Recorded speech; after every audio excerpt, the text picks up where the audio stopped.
What's up, fam? This is the day the Lord has made, and we're here to rejoice and be glad in it. I want to welcome you to Hope TV, and you've tuned into Marriage Matters, and Andre and I are here again, and we're excited that you tuned in to this segment of Marriage Matters on the Hope TV. It means the world to us. We appreciate you for your support. We've been doing this thing strong since March, A long time. and a long time. And she was getting tired of me at first, being in front of the computer. Now I'm getting tired of her being in front of the computer. So I guess we Zoom called, everybody zoomed out. But at any rate, we're grateful for this medium of technology, and so thankful to you. Hope TV started back in March and started one program. And from one program, we're now at 35 programs and 7-8 programs every day. Holistic content, we're excited about it. We've had over 30 million views of our content via the cumulative platform. That's amazing, isn't it? Yes. So it's crazy. So we're excited about it. So if you're tuning today, Apple TV, Roku TV, Twitch, YouTube, Periscope, House of Hope, ATL.com website, edoismith.org website, the app, however you're viewing, we're grateful for each of you today. Now, if you've not yet followed us on social media, please take this opportunity to do so. We're grateful. The House of Hope, Hope TV, the platform is growing. You can follow us on Facebook at the Hope TV. You can follow us on Instagram and on Twitter at the Hope TV. You can follow the church on Facebook, on YouTube at the House of Hope. You can follow the church on Facebook, House of Hope Atlanta, and also Instagram and Twitter, House of Hope ATL, and also yours truly on all things social media. So thank you for your support. It means the world to us. Now, we've been doing this a whole lot, and we're grateful for everybody who's tuning in. We thought with some married couples, singles are watching. Even her mother, she's 85, she's watching. You want to say something, Mom? Every week, hi, Mother. Hey, Mother. Hey, that's my mom. She's watching. She's 85, and she's not married, but she's watching. So everybody's been tuning in. Tell them about the idea that you have for this one. But before I do that, if you're watching through a medium that will let you subscribe, comment, like, or to share, please do it now. Help us to get the word out. And so if you know somebody who's married, trying to consider marriage, engaged, come on, send this link. It helps with our algorithms tremendously. So this idea for this show is unique. I never thought about it. So you want to talk about that? Sure. I was so excited because I have like my little brother is married, a young lady who became like my little sister. They're planning a wedding. So I thought it would be nice to have couples on who are planning a wedding, who are engaged, and just to see how they're doing it through this pandemic. Yeah. So it's pretty neat. I was shocked to say the least. Great concept. And couples finally consented to do it. And got 2 couples today. So this is going to be the engagement edition. So it's a blessing, man. So we're excited. Our first couple, we're excited to have them, of course. That's Torrance and Ashley. What's up, fam? Welcome. Hey. What's up? Y'all looking good. Thanks for being a part. And then, of course, we have Antonio and Chris. What's up, fam? Welcome to Marriage Matters. What's up? Glad to have y'all here. You want to get started? Yeah, so I'll start first, and I'll start with the ladies because, I know you guys are going to tell the truth. Oh, please. And I'll start with Ashley, then we'll go to Chris. I want to know how you guys met and how you started dating. So, Ashley. Okay, well, I came to Atlanta for school, Spelman College. After I left Spelman, went to Mercer for my master's degree, and then I ended up kind of stumbling upon House of Hope, at which time I started working in the youth ministry. And Torrance at the time was a volunteer in the youth ministry, and he started eyeballing me basically. And after he eyeballed me so much, we decided to go out on a date, and we went out and we built a friendship together, and we've been at it since then. That's not right. Chris? Yeah, I'm all your lies. So rude. So our story's a little bit different. He's already ready. So I moved to Atlanta in 2013. And I moved here just off of faith. I was trying to get into the broadcast industry. And I moved with my cousin, and she said she knew someone in the industry and possibly could have me as a PA on their web series. So that's where I met Antonio. At the time, he had long dreads, wasn't really looking his way. All the other PAs were, but I was like focused on what I was trying to do. And he had a girlfriend at the time. But we just kept a networking relationship. And so over the years, let's fast forward to about 2016, I had a radio show called Jumpstart. And so he came on my show there, and we were just still networking, still hanging out, as friends. And then fast forward to 2018, I like telling this part because I tell everyone he jumped in my DMs, but he likes to tell it differently, but I'll say he jumped in my DMs. I posted on my Instagram story, "Old souls who love God love differently." And he wrote about the post, and he was like, "Hey, we should do a radio show about it." And so time passed, and we're still networking. And one day he asked me, could he FaceTime me? And I was like, sure. And so he FaceTimed me, and he said, "I know we're supposed to be networking, but your mind is so attractive. I want to take you out on a date." And he picked me up at 8, and the rest is history. Wow. I love that. Torrance, we heard that first start, the first stories from the ladies, and I don't believe half of what Ashley and Chris have said. Half of it. So Torrance, I know Ashley moved here from North Carolina because she heard you were the man and you were here. So would you go ahead and tell that, so basically she stalked you from Lumberton, North Carolina. She moved here and went to Mercer just so tell me that side of the story, Torrance, because I know that's the real true side of the story. So let me break it down. At least your pastor said half. I'm not even gonna give that much. So yeah, she moved here from North Carolina. I moved here from Chicago. I was here first. I was working at the church. She was a youth worker. She went to Spelman. She went to Mercer. Yes. And she was just, you was a youth worship leader. Yes. She pursued me, forcing her to leave Mercer and come work at the church on staff so she can get closer to me. That's the truth. She will even tell you herself, she broke into my office to put a number on my computer. That's not exactly the way that happened. Exactly the way it happened, but it happened. It's my turn now. So what happened was, but you told your story already. So she broke into my office, put her number on my computer. Therefore, I put it in my phone. I said, okay, she's cute and all. She persistent. I give her that. I asked her out a couple of weeks later, and we went to the movies, and from there we came to this day. What you want to say? I was just going to say that I would never break into anyone's office, okay? Because it's the house of the Lord. You shouldn't have to break in. Those are like criminal offenses, okay? I'm not that type of girl. Okay. I didn't break into anything. What happened was I was in a youth service one day, actually. You got to think about it. And Torrance used to always leave his computer out. And so on this particular day, I decided I'm going to shoot my shot. And so I asked, could I look at his computer? He said yes. So I took the computer and I said, Ashley, how can we do this in a very discreet way that only he will know that it was you who put it in his computer? So I opened up the computer. I opened up the Sticky Notes app. And then I typed my name and my number in there. Okay, because sometimes you just have to go after what you want, all right? And let the Lord do the rest. Put my name in there and my number, closed it up, handed it back to him, but he claims he never saw said sticky note. That's facts, I did. Really? Which means that later on down the line, he was eyeballing me, okay? Because it wasn't about the sticky. That was my way of throwing it out there.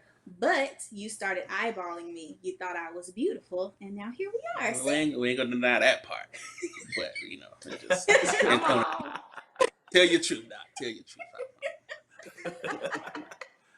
So Antonio, we heard all this nice stuff about she been, she's from Illinois, and you know, she moved down here to From do, Louisville. you I'm know, from meeting. Louisville. We heard all that stuff, and she saw you with the long dreads, but she wasn't paying attention to you. But you know, she wasn't paying attention, but she knows exactly how long your hair was. She knows the dimension. She knows where it stopped. She knows how it was braided. She knows how. So yeah, so you know, she know what kind of clothes you had on. She knew the last time you had a lineup, but she wasn't paying no attention. So tell us your side, Antonio. Actually, she was kind of accurate. That was pretty solid. That was pretty solid. Except for I didn't slide in her DMs, so we had already been in communication before. She had worked out with me a bunch of times. We had already talked quite a few times, the radio show, just in general. So we had already had a great rapport with each other. And so I didn't slide in her DMs. I commented on a post. All right, let's just I got be the clear. receipts, Pastor. I got the receipts. Yeah. And Keep them. and when I said, "Can we FaceTime?" she had been trying to like ignore my text messages, but because I trained sometimes throughout the day, I would see my phone later, respond, and she's been trying to ignore me this whole time, but I didn't even know it. All right, she's ignoring me because she was madly in love with me already. So let's just put that out there, right? No. Right. Not true at all. Truth I or was not. playing hard to get, and I was hoping that he was not responding to my text message because I was like, he just like the others, and he wasn't. And here we are. Yes. That's, you know, actually you said something that's real powerful, and you know, thank y'all for having fun with me. But actually you said something that's powerful. We've been having this conversation a lot, and I really want to talk about it because you said something that's very powerful. You know, I think when you're brought up in church, you always taught, and especially in the South, we're from Georgia, you're from North Carolina, but I think it's probably everywhere. There's this whole tendency that he that finds a wife finds a good thing, and the woman's job is just to be still in a corner and let the man find you. You know, we have these role expectations. Society has them, and the role is the man is the pursuer, the man is the hunter, the man goes after what he wants, the woman says nothing. And you made a statement I think is very powerful I want to talk about because you are confident, you are accomplished, you know, you're smart, you're beautiful, but yet it didn't take anything away from you as a woman. It didn't make you less classy to get his computer and leave your name. I want to say that because we've been talking. I mean, we've been talking to you got ladies who 50, right? I mean, and And they're gonna be 60. yeah, Still single. yeah. I mean, and because they have this societal role that if I'm interested in somebody, if a guy is on the job, I can't say anything to him. If he didn't say anything to me, I'm not. Can you talk about that? Because I think a lot of relationships potential has been lost because women think I'm not going to shoot my shot. So can you talk about that? Because I think it's powerful. Yeah. Well, I kind of treated that situation, and I will say, you know, my mother, if she's watching, she also, yes, did raise me to, you know, you don't go after a boy. You know, you let him pursue you. So that is what I was taught growing up. But I've just never been that type of person in romantic relationships or just relationships in general. So I kind of treat it the same way. Like, business wise, if I'm trying to build a connection or a network with an artist or someone who can contract me out as a singer, I throw myself out there, make the connection, and then let them kind of build from there. But if you don't pursue those things, you never know what could happen. You can't always wait for people to pursue you, especially because just how what was I gonna say? Like social media, everyone can be their own advocate. Like, and everyone's talented. Everyone has a business. Everybody can do everything. You have to be the pursuant. So I treat that the same way that I treated approaching him. And then if you feel like something matters to you enough to give it a shot, then, you know, why wait? In that moment, somebody else could snatch up what could have been for you. So I just took that opportunity to say, the worst he can say is no, or he can look at the note and never say anything else to me again, and it's fine, and we'll move on. But you just never know until you try. So Torrance, how did that make you feel? I mean, about her doing that, taking the initiative. He didn't see it initially. Yeah, but I mean, when you But saw it, Yeah. I didn't see it initially, but when she told me, it was a funny joke, and then I realized, like, oh wow, okay, so she stepped on out there. I like that, and and that's how the relationship and the dating grew after that. Yeah. so let me ask you something, Antonio. The first thing, I mean, Chris is beautiful. She's gorgeous. She's talented. She's smart. But she said she remembered you saying that you were attracted to her mind, to her, her intelligence. Can you speak on that, of how important that is to, men who are looking for a mate? I think it puts in perspective for me that our purpose was bigger than the relationship we were forming. So the relationship was serving the purpose that God had ordained for our lives. And when I noticed that, I was like, oh no, this is God. This is not just a regular conversation. We're not just networking. God is putting this woman in my life for a reason, and I have to figure out that reason.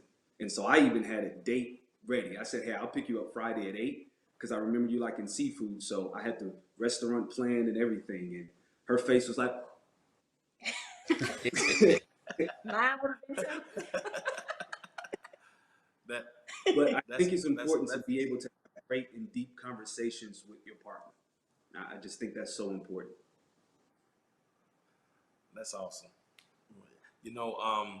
I think one of the things that's key. I want to continue that. You talk about the purpose that was ordained.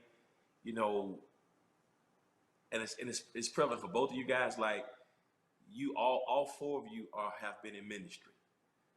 Even though you've been doing you know entertainment and radio and media, etc. Chris has been very involved in ministry. Tony, you're a minister.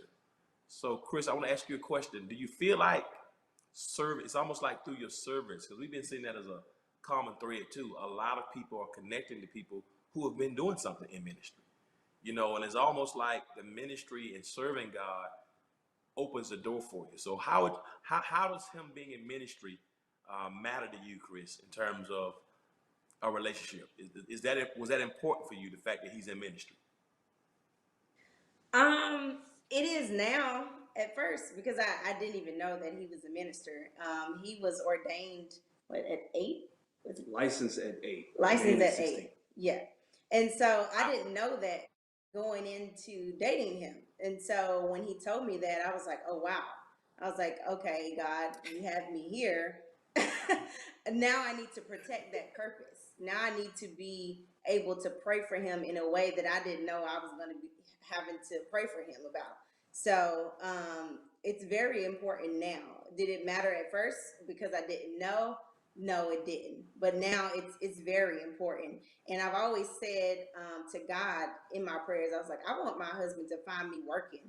And lo and behold, he found me working in radio. He found me, doing my little videos on social media. And so he was just really a check off on my prayer list. Wow. So, Torrance, let me ask you this. First, I want to know, how did you even end up in Atlanta? I know how Ashley got here, but how did you even end up in Atlanta? Few things really. One, my sister was down here already previously, about a year before I moved down, and I came down for a summer to chill with her because it wasn't too many things active for me to do in Chicago. Even though I was in Chicago, I was singing. I used to sing, but that's the only thing I did. I really wasn't working, really wasn't doing too many things productive. I came down here to chill with my sister, and People can know. a few groups. Everybody, clap your hands. Joshua's Troop, you ain't gotta keep going. Yeah, I used to sing with a group called Joshua's Troop, but I moved down and I just liked Atlanta off the rip, and I started going to your church, and I enjoyed that church because I just left from a church and Chicago, and I really wasn't grown there, so I just fell in love with you guys, and I told my sister, yeah, I wanna stay down here, and that's how it happened. You know, on that same note, actually, I think the same thing I said to Chris. You know, we've been seeing it. When Under did the conference back in March, I mean, literally almost every couple, probably 90% of them, All of us they, except one. yeah, all of us except one, all of them met through ministry, through service. You know, they were all single. I mean, whether it was teaching class, ushering, but in every single case, they connected with their spouses all through ministry. Um, and here in this case, you both were serving with the youth ministry, and through serving, you connected. Was that important for you, actually, that he was involved in ministry? Yeah, absolutely. And it was kind of a twist because prior to dating Torrance, the guy that I dated beforehand, and it was a like very long relationship, he was actually a pastor. He was about to pastor a church. And so I was going to be first lady of this church. Um, so, talking about night and day, he was still serving, but, going from almost marrying a Southern Baptist preacher at a young age to just finding a different type of guy, but was still serving in ministry, like that definitely attracted me to him more, like seeing a manly man serving gladly, helping out kids gladly, like loving on Jesus gladly, like that definitely was very attractive to me. And I knew that we were both in the same headspace, that we would be able to move together and grow together seamlessly because we were both serving. That's good. That's good. So let me ask you, Antonio and Chris. So you guys are about to get married. I think you're getting married before Ashley and Torrance. So tell us, when is your date? How the plans are going, especially during this COVID Absolutely. time. The date is October 9th, 2020, and the planning has been on her. She's been amazing. she's just been getting it. I'm just here to answer questions. Um, ditto to the date. But for the planning for me, it's, I wouldn't say stressful, but very challenging in a pandemic. My mom's a wedding coordinator back in Louisville, Kentucky, so I had all the checklists that I could have to check off on what I needed. I even had my dress before he proposed to me because that's how I knew how we were moving forward. So you gotta tell them how we decided to. Oh yeah. Oh, so prior to that, we had a vision meeting. It was back in December, and Tony just came to me. I think he had just got off of work, and he was like, "Hey, I want to have a vision meeting." And I was like, "Oh, okay." So I'm thinking we're about to do like a vision board or something. He was like, "No, I just want to have a meeting and talk about the vision of our relationship." And he asked me, he was like, "When do you want to get married?" And I was like, I don't know. I guess in the next year or so. And he was like, so in the fall sometime. I was like, I guess. And the reason I chose fall is because we're waiting to have sex to once we get married. So a year is what I can do, Pastor, honestly. So we definitely put 365 in effect. But the planning from aspect has been a little stressful. I also work for Turner Sports, so just traveling a lot. I traveled for All Star, and then the pandemic came in March, so just working from home, doing that adjustment.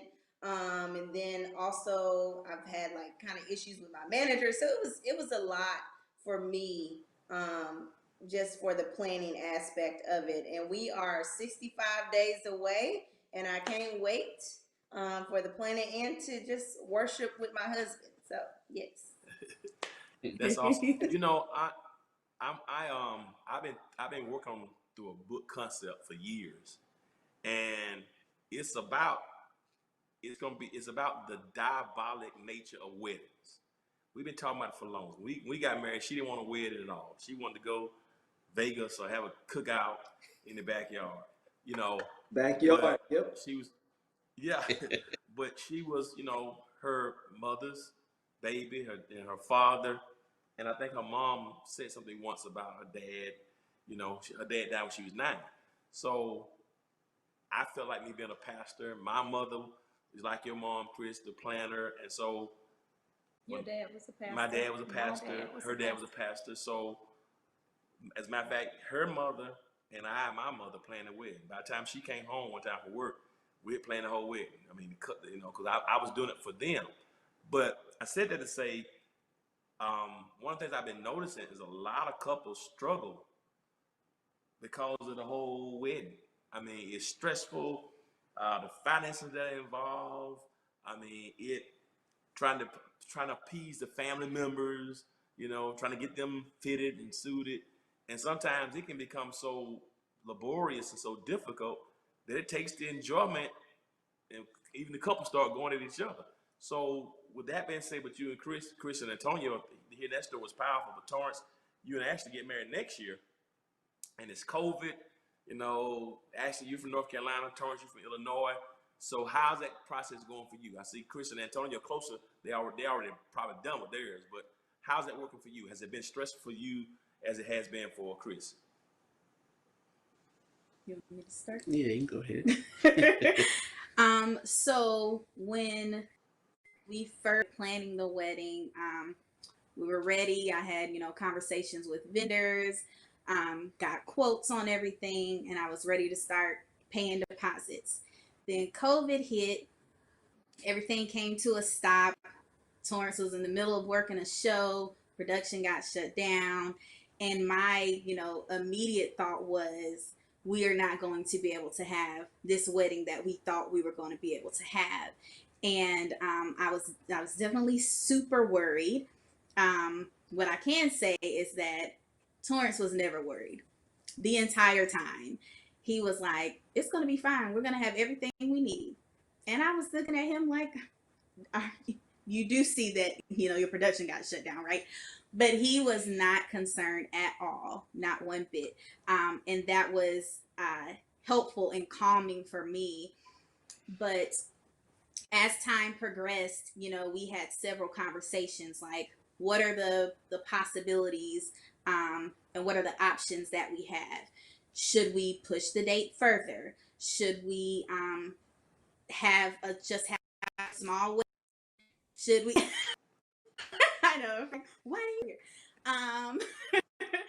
But we talked about all the options, and then of course, Krista, I'm sure you know that people bring their opinions to you and what they think you should do, and I had people coming to me saying, well, you can have a Zoom wedding and you can do this, and weddings cost too much money anyway. Why would you should just take that money and go get you a house on a vacation when the world opens up? And it's like, yes, I hear you, I understand, but just like you all had your weddings that you wanted to have, as a current bride, I too would like to have the wedding that I would like to have. So we decided to continue going on paying the deposits, and what we came up with was that even if some type of regulations come out the closer that we get to February, we will still get married on that date because that's the date that we really wanted to have, and then we would push back our big celebration for later if necessary. But right now we're just kind of praying and hoping that we can stay on track and accomplish what we set out to do. Do you have anything What else? about you, Torrance? Well, yeah, like she said, I really wasn't worried. I told myself I know God put us together and it was meant to be. So if He was gonna allow it, it was gonna happen. And I told her we're gonna email everybody and put it right and make sure that once we pay this deposit, y'all have something if anything happened in the world that we can at least push it back. We know we're not gonna get our money back if we cancel anything, but we made an agreement that by November, if the world is still crazy, we would still get married in a small setting with close friends and still have that big shebang later on. So Yeah. That's great. You know, we out of time already. Oh my goodness, it's gone so fast. You know, I want to ask you both a question, but we didn't get to have the doggone question. So yeah, can y'all? I need y'all to come back for part two because I'm out of my time. We just getting warmed up. What I want to ask you both, you know, because this is for everybody. This is for people who consider marriage, people who've been married a long time. It's obvious that God is at the center of both your lives and both your relationships. So Antonio and Chris, I'll ask you first, and then Torrance, you and Ashley. You and Ashley, I want you to answer last. You know, how important do you feel um, God being the one that brought you together? Because I think what's happening now, what I'm seeing now, it's the things that connect us. In many instances, have nothing to do with God. It's finances. It's want to have a career. It's I'm getting older. We want to have children. He's cute. She's fine. It's like every other thing is a lot of superficiality. So, and I think sometimes not just on this end, but even when you get married, it's so possible to lose that connection. So, how important is that, you, Antonio and Chris, and then you and Torrance, you and Ashley? How important is it? That'll be the last question for this segment. Has it been for God? You feel like God brought you together? I'll let you start now. Okay. So I think for me, you have to get to a place of contentment. I think for years I was like, "Where's my husband? Where's my husband? Where's my husband?" And to the point where I was like, "Lord, you ain't got to bring him till I'm 55. Like I'm done. I don't want to do this anymore. Like it's just me and you right now, and that's all I want." And so you have to get to a place of where it's just you and God. And when it's you and God, then God is gonna remember those prayers you prayed and those tears you cried 5 years ago or however long. And he's like, "Oh, I remember you prayed that, and this is my promise, and I'm gonna put this in front of you because there's purpose in this promise." And so it's very important to have God at the center of everything because he'll come right when you need him. Yeah, that's good.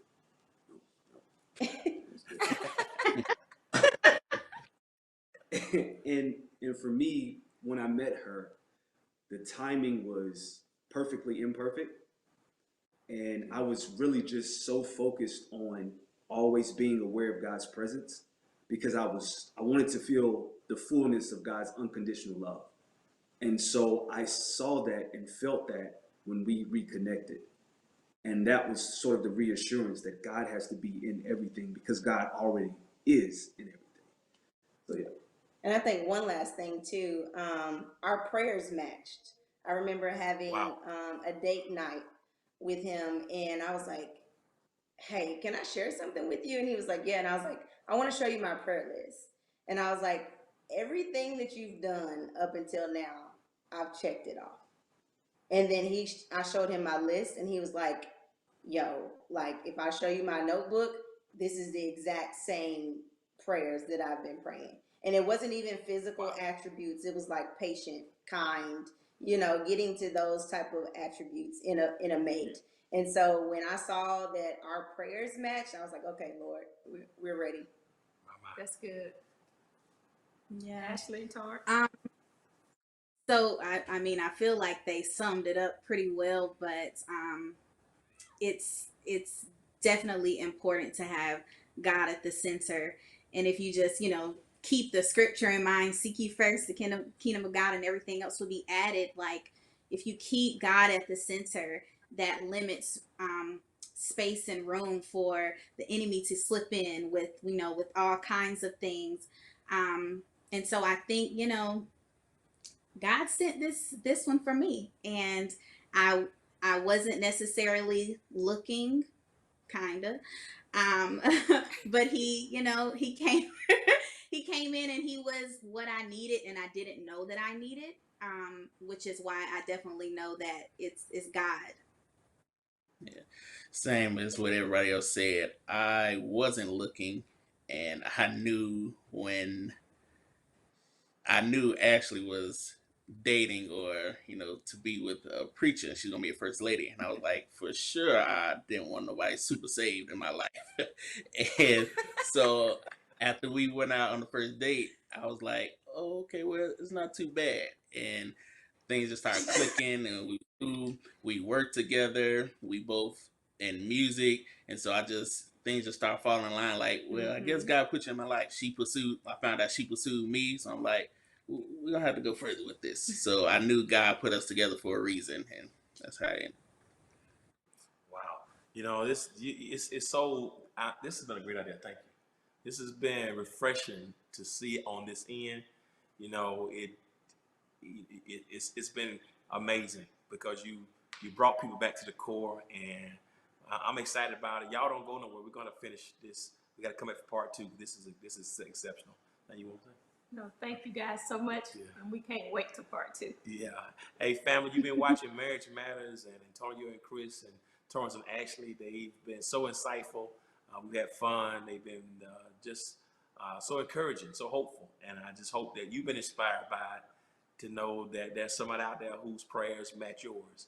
And there's somebody out there who God will put in your life that fits you uniquely. And so I hope you're encouraged, whether you've been married 50 years or think about getting married, that what God has for you is around the corner for you if you just be faithful and be patient.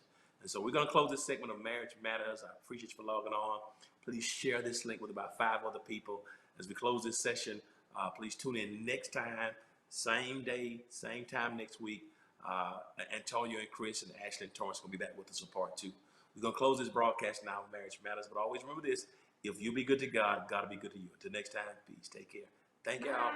Thank Y'all you. also.